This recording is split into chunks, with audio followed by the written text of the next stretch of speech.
Yes, my name is CHYTHEGREATEST, aka 𝙏𝙐𝙎𝙏𝙄. I'm a social media influencer, entrepreneur, dancer, actress, and personality.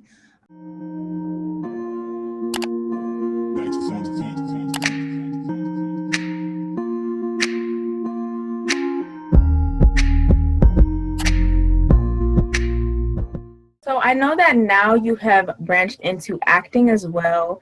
What has that journey been like for you? Because I know the acting industry is tough. Girl, I know it is tough. So what has that journey been like for you so far, and what are your aspirations in regard to your acting career? That acting, man. Okay, so it's crazy that you know that this acting industry is so tough and it's so many people doing it. It's like it's almost to a point it's no room for new people. That's another reason why I kind of started dancing, because I feel like it was too full of so many people that's been doing it longer than me. I just feel like I couldn't stand out because these person got years worth of time on me, and it's like I have a brand. So these people, I'm pretty sure they have a brand too, but my brand is bigger. My platform is bigger, of course. So I wanted to cater to one thing. So yeah, like coming into this acting industry, man, it's night and day. Like it's been times where I'll get into certain events just because of my face card. I'll be able to do certain things. I'll be able to touch certain people. Certain people knew me. Everything was everything on the influencer side of things. But when I started coming into acting, I used to brag and boast about my social media following. They like, well, can you act? We don't care about that. Like, can you act? Like, I mean, I think I'm straight. Well, can you act? You know, why should we get you as an actor, or why should we book you for this role? It started becoming way more, and it's like these actors work so hard. Like I literally to this day, I take 5 acting classes a week. I spend a little, maybe over almost $1,000 on acting classes because I'm so dedicated to this. So when my opportunity comes, you can't say no to me. I take 5 different acting classes. You crazy? Like I got this in a can. So I kind of started, getting real tight with my acting coaches because, man, it's some people that's been acting for 30 years and they won't get that big role until they 1 year after all those 30 years pass. So, my acting coach, they've been doing this since I was yay high. So, I would talk to them, I would chop it up with them, and they'll say, hey, child, you need to do this. You need to make sure your resume is straight. You need to make sure your headshots are on point. You need to make sure you're being yourself when you're doing these auditions and really just bring your character to life with you in it. You need to make sure that you live your absolute truth because and some of my acting classes, we do this thing where we act like we have auditions, right? So basically like the whole class is judging you. So, they'll send you to the back. Right. They'll send you to the back. They'll give you a script. They'll send you to the back. You can film it on camera. And towards the end of the class, they play every single body audition clip. And everybody have a say-so and why you shouldn't get that role, why you should get that role. And sometimes, man, it come down to 2 people. And the reason why this person didn't get this role because it don't even look like they can fit the role. They had the lines right, they had the emotions, they had the feeling, but because they don't look like they can be a robber or a teacher, or they don't get the role. So now I kind of look at it like what's for me is for me. So acting is not about, oh, can you act? All right, if you're good at this and you know your lines, you're in it. Nah, if you got to have the look. Sometimes one of my acting coaches, they didn't even get the role because their eyes was blue. Just because their eyes was blue. Right. That's picky.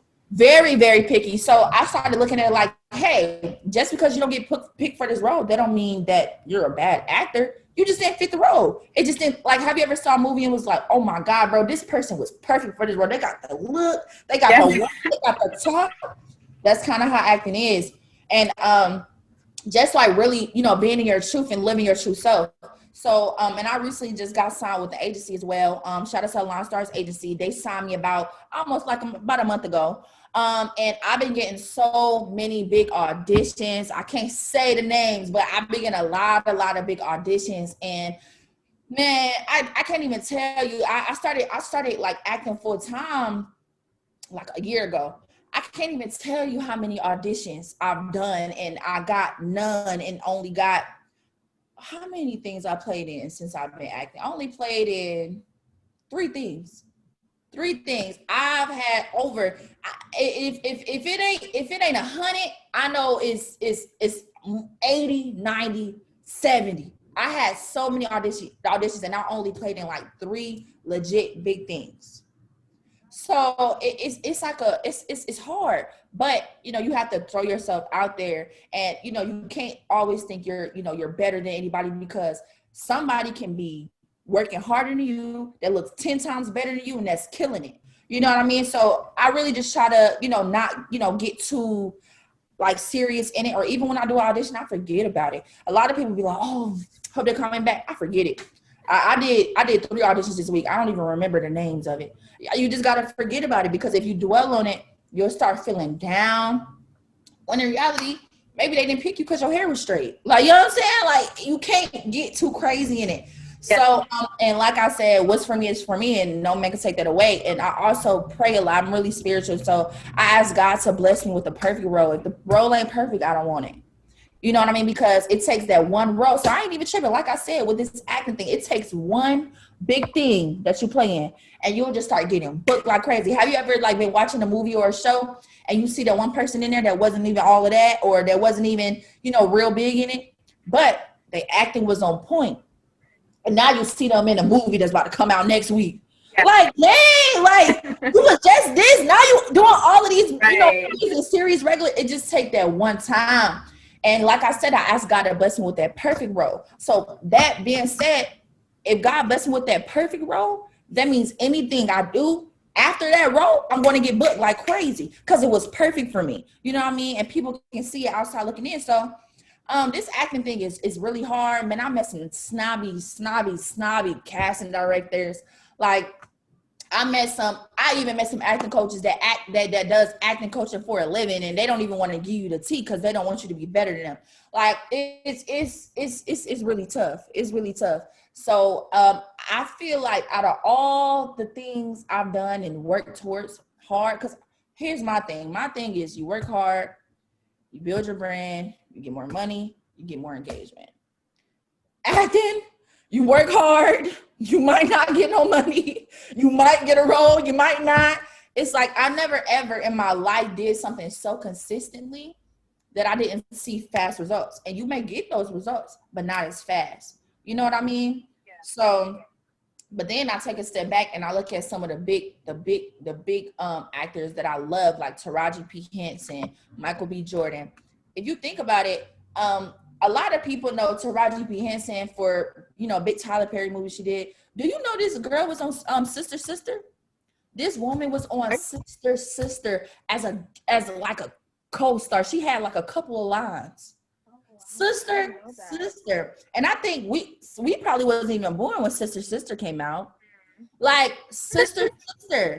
So think about that. You know what I'm saying? So who am I to say, oh my gosh, I done did all these auditions and I still ain't getting big for nothing big?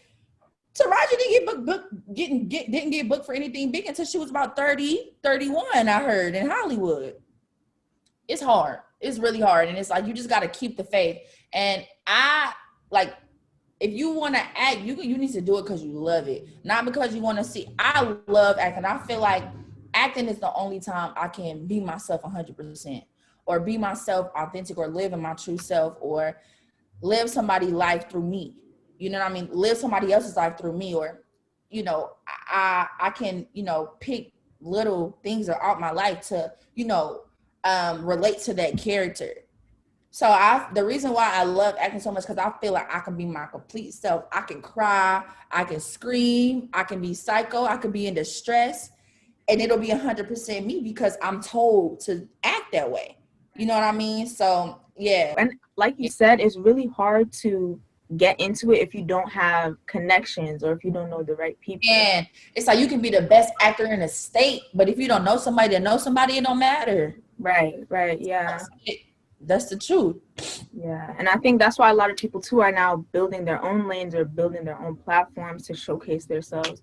But so far, good job for you. I'm happy that you're able to, you're getting it pushing, because a lot of people will be there, same place for a long time. So and it's crazy because it's like, I take acting classes with some bad mother effers, and they good at it, and they still ain't even with an agency. Wow. So it's like, what? Like it's tough. Yeah, it is tough. So what advice would you give to, maybe kids who are starting young? Let's say people that want to be like you, or, pursue your aspirations as well, whether it be dancing, whether it be entrepreneurship, acting, YouTube. What's some advice you would give to them about, staying motivated and, being their true selves on this platform? So my advice to people like that would be stay consistent, because a lot of people don't know consistency is key, because you can start doing something and stop, and you may not even, you know what I'm saying, be able to come back from that long break that you took. Right. And just being consistent and like just putting things in people's face, I'm telling you, you'll be surprised. Like, if people keep seeing something, man, they're gonna get annoyed and just be like, let me just follow this person. Dang, I see her on everything. I see her on everything. So being consistent, that's the best thing you could ever do. Being consistent and always being open-minded to reinvention, because I feel like people be so stuck. And you know what I'm saying? I'm not gonna say no names, but that's why you see a lot of, big original people who started on Vine, who started on YouTube, falling off because it's the same thing every time you click their stuff. You gotta be open to reinvention, and even if you don't want to do new things, do something, a better scenery. Like, instead of doing videos at the house, do videos at the park. Instead of doing videos at the park, do videos at a big facility. It's like you gotta always be open to reinvention, so you will not be stuck in that place. Because reinvention, that's why if you see, like, if you can think, like, it's probably too many to even think of, but if you can think about all the people that went viral, do you see them anymore?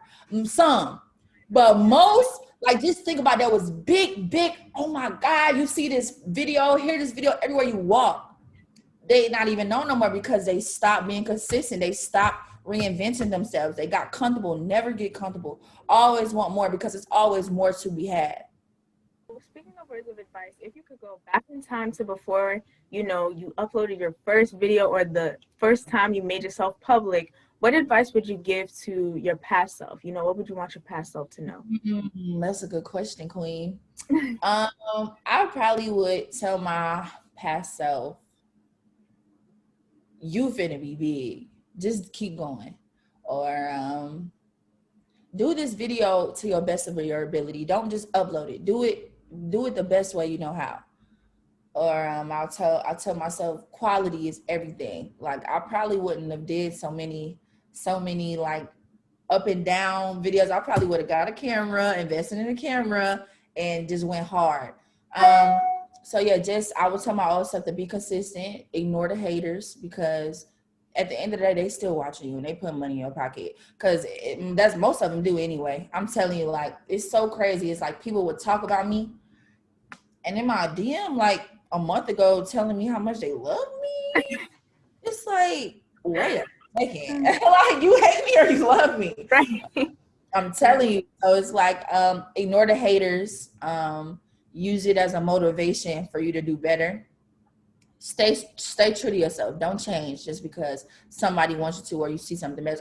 And don't compare yourself to people. Oh my God. I used to do that so much. I used to do that so freaking much. Don't compare yourself to anybody, because I feel like it throws you off. And then it may have you feeling like, dang, like, I ain't doing nothing.